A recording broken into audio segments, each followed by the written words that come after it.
Hello, everyone. Welcome. It has been such a long time since I've done a video on YouTube. I have a few things maybe to say about the reason why, but that'll be in a different video. Right now, I really want to check out this Cyberpunk 2077 Night City Wire episode 2.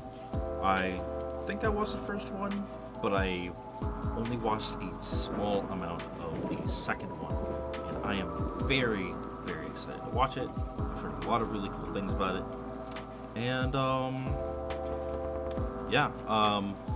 my computer is a little loud right now.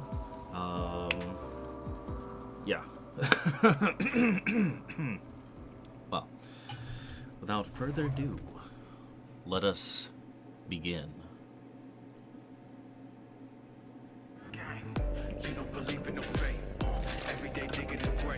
This music is great. City of Dreams.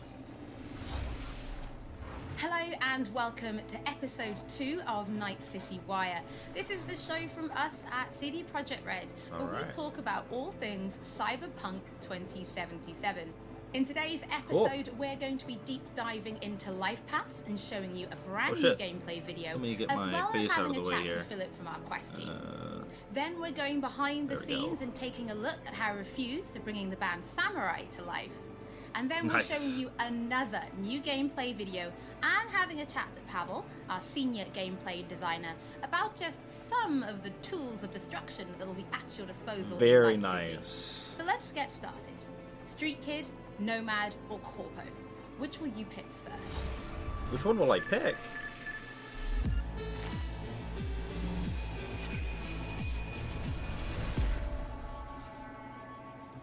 Life Paths. Character's backstory. Well, who do we have here? Grew up in Haywood. Whole street was my family. Dude, it looks so amazing. Neighbors helped each other out. Thought nothing of it. I'm pleased to see you have not forgotten your roots. Born here, live here, die here. Childhood memories. Hopping buildings, running away from badges. Iron tasted blood from a split lip. Motherfucker! Got everybody fighting for a slice of the street. Get the fuck out of Vista. If you keep getting jumped, you find some stronger choopers.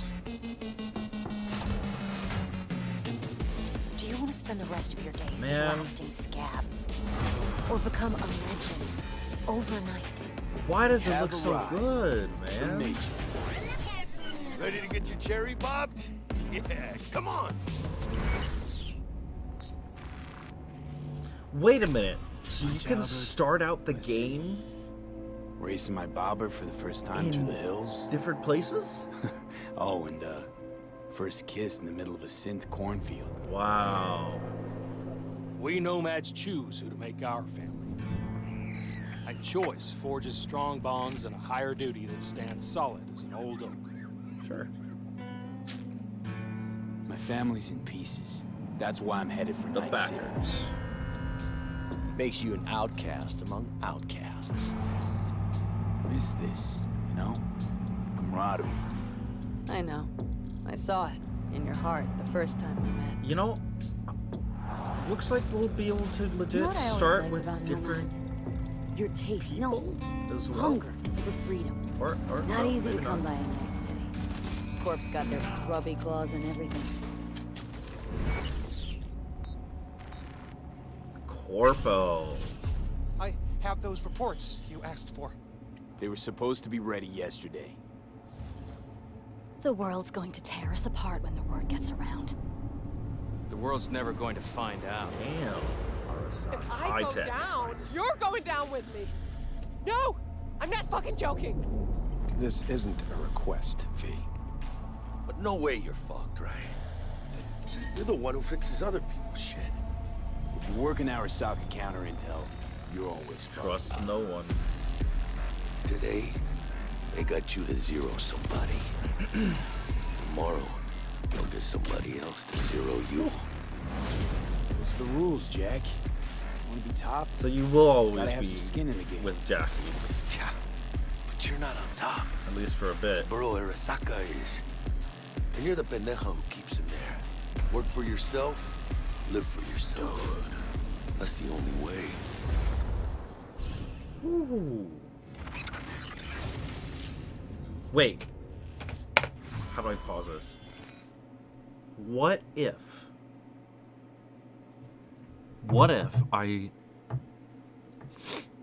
I could start as a nomad and go all the way up to Corpo?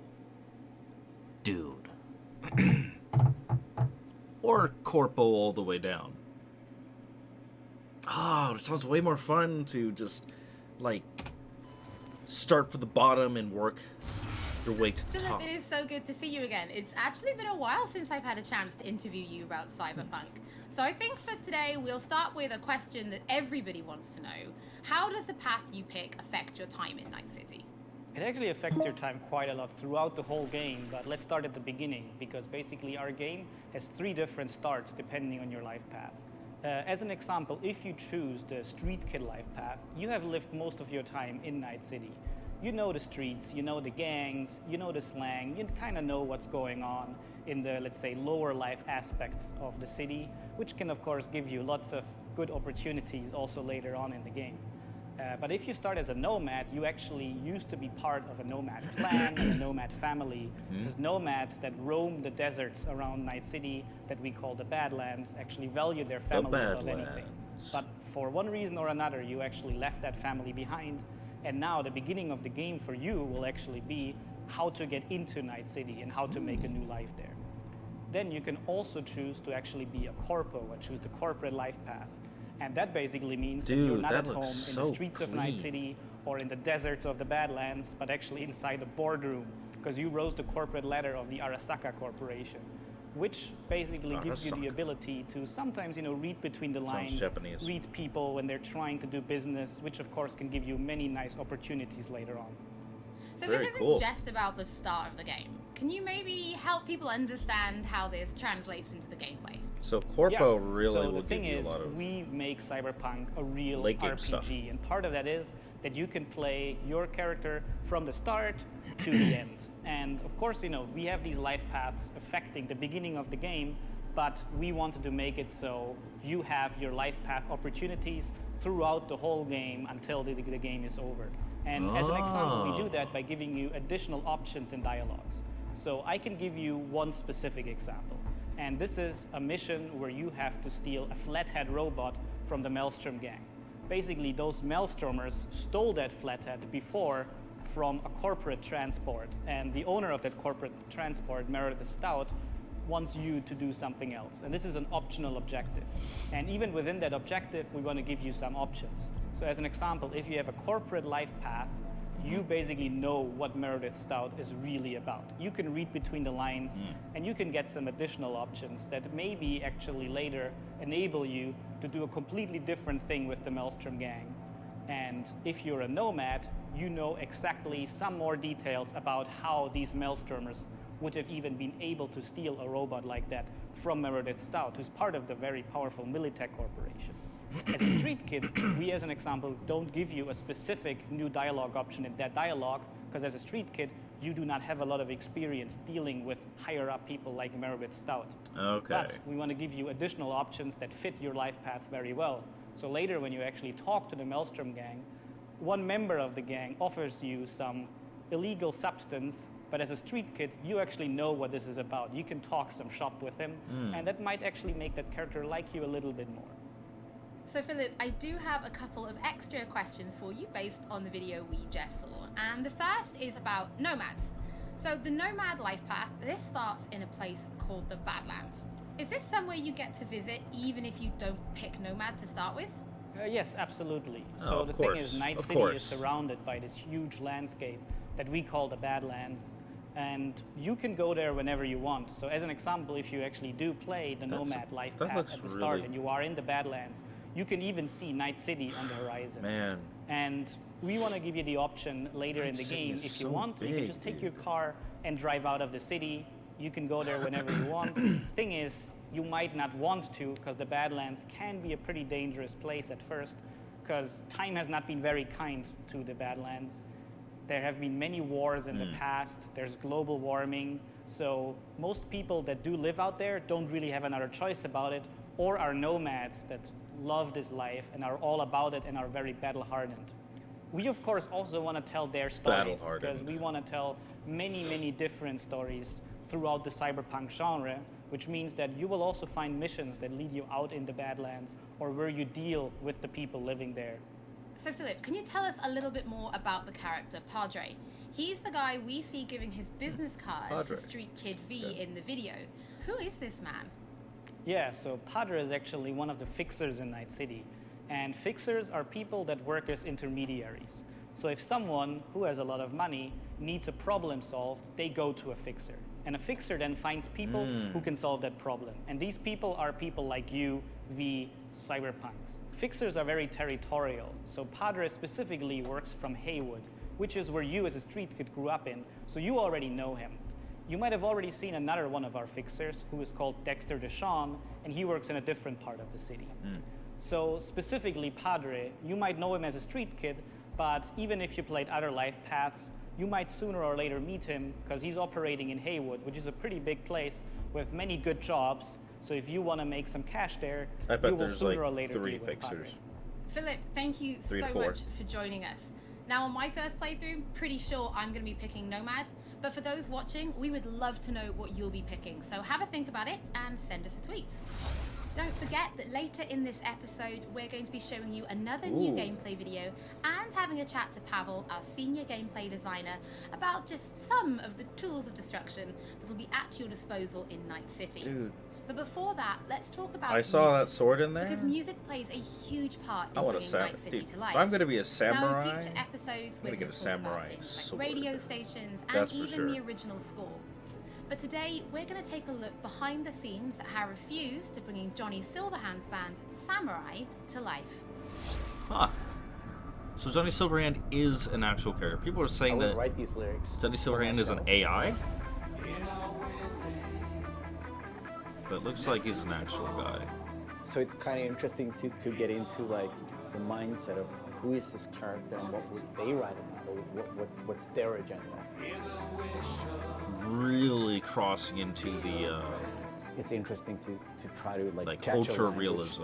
that's his, and try to catch a language that's Keanu. part of this game. Oh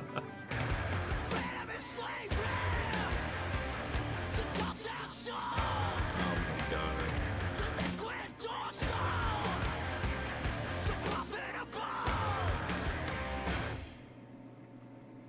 Becoming samurai. There is a reason why we're here.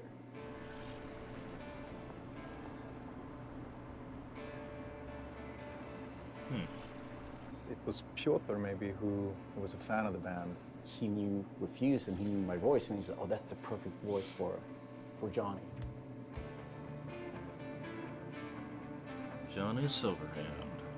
And that they wanted, I guess, a sound that was a bit contemporary from when Johnny's supposed to have had the band, because he's sort of like an anti-establishment kind of guy. Gonna drag a corporal rat on stage, make him kneel, douse him with gas, then light him up? So of course there are things that you can relate to, and like just like this outcast and this rebel that's fighting against like the corporals, and that's definitely something that's been a part of my life and a part of Refuse life. We came out of the punk rock scene of northern Sweden. You get to He's play like the future as? version of us. You know? So I think it makes sense. I think it totally makes sense for us to be here making these songs about him or for him. You know? So it's pretty cool. Yeah. No trills. But yeah, but like wide vibrato. Ooh, that sounds nice. And then just sort of feel, slowly. Dude, he's just casually doing that. We don't have a. He's just mode, casually doing that. Going all in. So we really work on these songs, trying to make them as good as possible. Then they're not actually our songs. It's interesting as a musician to play another musician, because that's essentially what we're doing. I mean, we're not here as Refuse, we're here as Samurai. And I'm here as Johnny Silverhand, you know? So it's like the voice we're representing here is someone else. We'll never it's been a mind fuck. Umea, Sweden. Parasite Studio.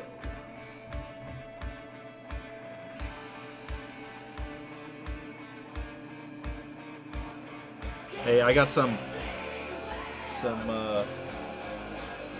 audio studio quality headphones. I don't know how it sounds for you, but this sounds great. I mean, the shouting in itself is just like second nature to me because I've been doing this for a very long time. But then when someone comes in and says, I'm happy with everything except for Azalin. Again, it's Azza. Azza. Azalin? Azalin. Okay. Azalin. the shouting's great, but think of that accent. Or think of It that kind of does sound a little weird. pronunciation. It's a bit weird because it's a very different way of singing when you're screaming like that, and it's hard to sort of Swallowing some syllables there. adjust your accent. Oh yeah, just try it again. So it's been a bit kind of frustrating. It wasn't. Gotta do it. Gotta keep doing it until you get it right. It wasn't horrible, but it wasn't great. But I mean, I get it. I mean, we have to maintain the illusion that this character that's a character of the game also is me, like when I'm singing it. So it makes sense. But yeah, it's a bit different to have someone telling you exactly how to enunciate things, because I'm not used to, usually people are just like give me a thumbs up and then like, you know, you think the things like the rhythm and you think about the pitch and you think about all these things, but then someone comes in and like, that word sounded weird. I'm like, what? No, that's how I sing. But so it's been a very, yeah, a bit painful at times. Okay. But it's all right. See this zone, I'm chipping in. Roll the bones, I'm chipping in. Belt that cone, I'm Wait. Wait, he did this? He did? That song is actually pretty good. It's a very interesting thing to be part of.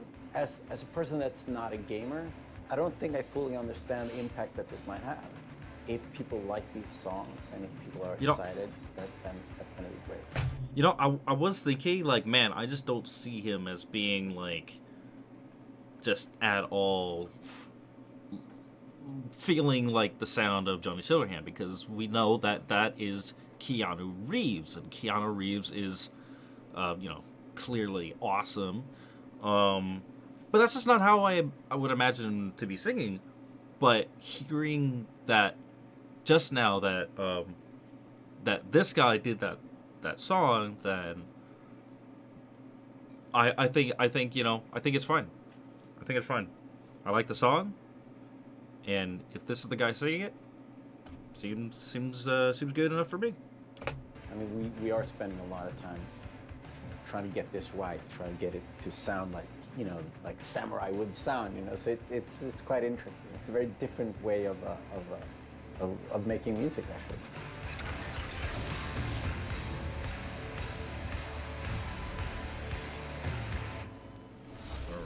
You can already find 3 Samurai tracks available on streaming Already? services: Chippin' In, Never Fade Away, and The Ballad of Buck Gravers. But we're excited to announce a 4th new song called A Like Supreme, which is coming to streaming services today. That means you can check it out once the show is over. Don't forget that if you're tuning in late, or if you just want to watch anything again, we will be uploading everything to our channel soon. Next up, Pavel and I are going to introduce you to some creative ways that you can solve problems in Night City. Ah, creative ways. Will this involve guns and blades and bullets?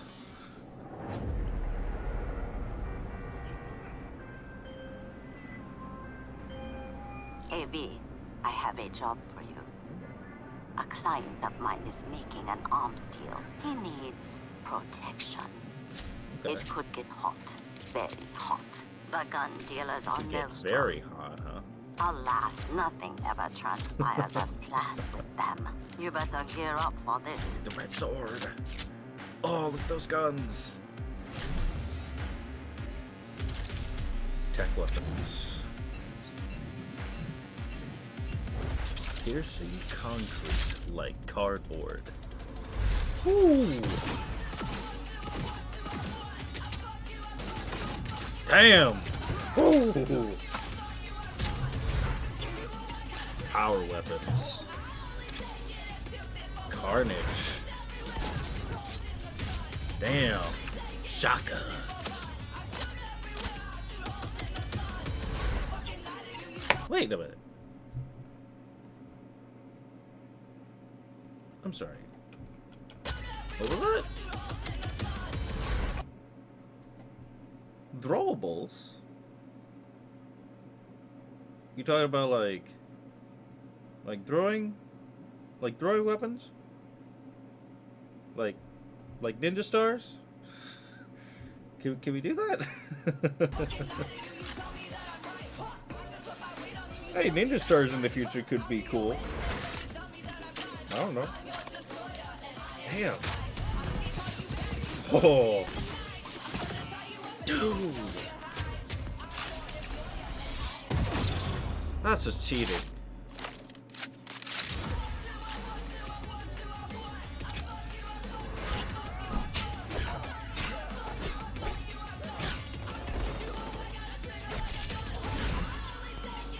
Cyberware.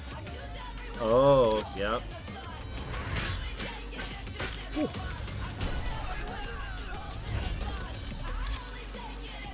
Gorilla arms.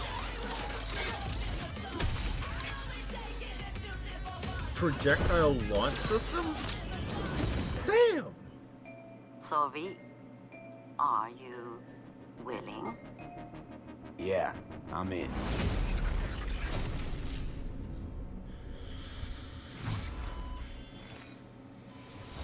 Pavel, thank you so much for joining me. Now, there was an awful lot in that video, right? Because it's more than just guns. Absolutely. We have melee weapons, we have ranged weapons, we have cyberware, we have offensive cyberware, defensive cyberware, armor. We could talk for hours and hours about this stuff. Please. I think just for today's episode, we should keep it simple and let's just talk about guns. Can you tell us the different types of guns that will be in the game? So we have three distinct types of guns in our game. We have power weapons, we have tech weapons, and we have smart weapons. Now, power weapons are the most similar to contemporary weapons. One thing they can do, which normal weapons cannot, is ricochet bullets off of surfaces. So you can hit somebody hiding behind cover or hiding behind a wall. Damn. Now, tech weapons, on the other hand, use electromagnetic power to propel a fully metal projectile to extreme velocities. What that allows them to do is to punch through cover or punch through walls to hit somebody who's not even aware that you're there. Smart weapons use guided missile technology to actually track targets in real time. So you can hit somebody who's dodging, running away from you, or you can hit somebody who's hiding behind cover. Crazy, man. So Pavel, Cyberpunk doesn't just contain FPS elements, right? It's also a fully fledged RPG. So can you tell us how you guys approached introducing those RPG elements into gunplay? So I can tell you one thing, Holly. It wasn't easy to merge those two elements together. Now, we've spent a considerable amount of time merging the RPG and FPP side of our game. What the player will experience is that V changes from a small-time mercenary to a legend in the world of Night City. V becomes more and more proficient in using weapons as the game progresses. So they will see that reload times become shorter, the accuracy of your weapons grows, you will have faster aiming time, you will move faster with your weapons. Everything becomes more in your control, and that gives you more opportunities to defeat. Dude, that looks so sexy, man. Dude, look at the way... Dude. You will have faster look at this gun. time, you will move faster no, with not your this weapons. one. This becomes more in your control, it just, and that gives you just more opportunities grabs to defeat that ammo. the biggest encounters that we've designed for you. So I have prepared a few extra questions for you, Pavel, if you're feeling up to it. Of course. Okay, well the first is going to be, how do you find more weapons in Night City? Like, where will players be looking for them? So I expect the players to look everywhere for new and exciting weapons. You can, of course, buy weapons at vendor shops, and they will house an entire catalog of weaponry that you can get.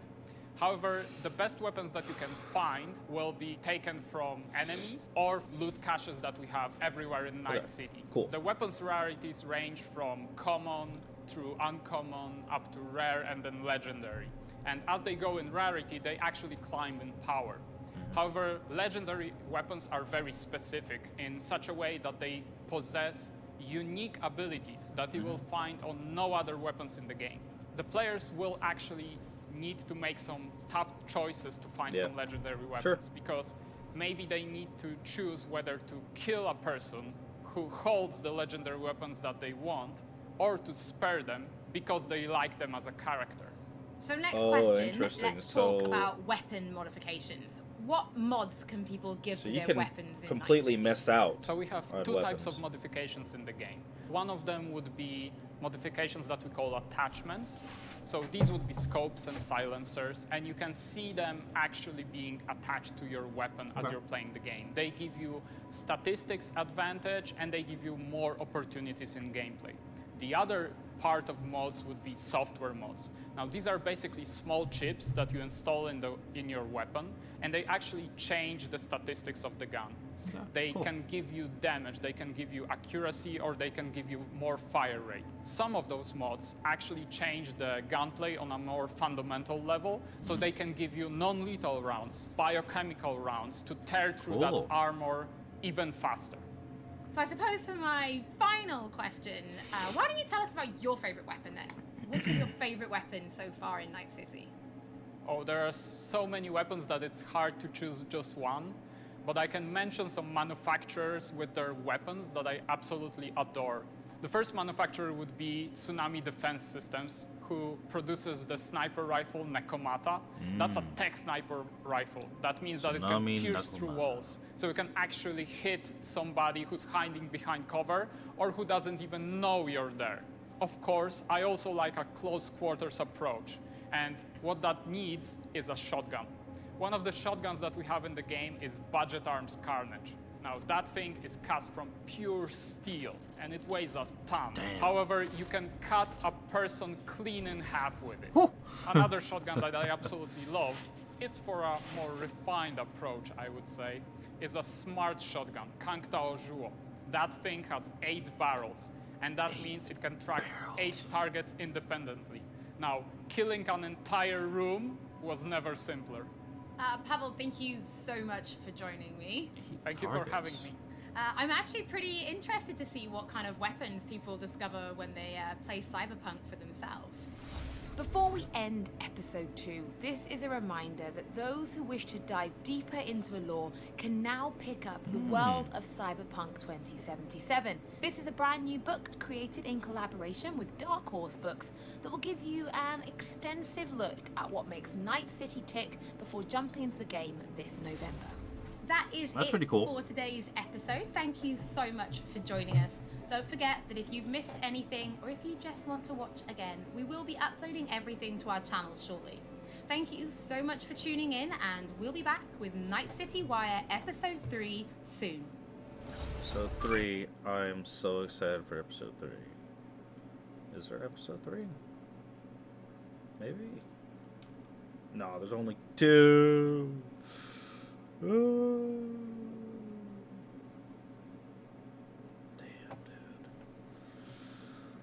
Oh, wow. Dude, the life paths, though. That is really awesome. I'm just going through over and over in my mind, like, the possibilities of what I could do. The weapons is awesome. Personally, I am more of a bow kind of guy. I prefer bows. But I can also get behind a good shotgun or whatever. Alright. Well, if you want me to check out any other videos or react to anything else, feel free to let me know, and I'll check it out. I currently play Warframe, Path of Exile, League of Legends, and yeah, maybe I'll get back to streaming at some point. I am planning on doing maybe some skit videos at some point, but that all depends.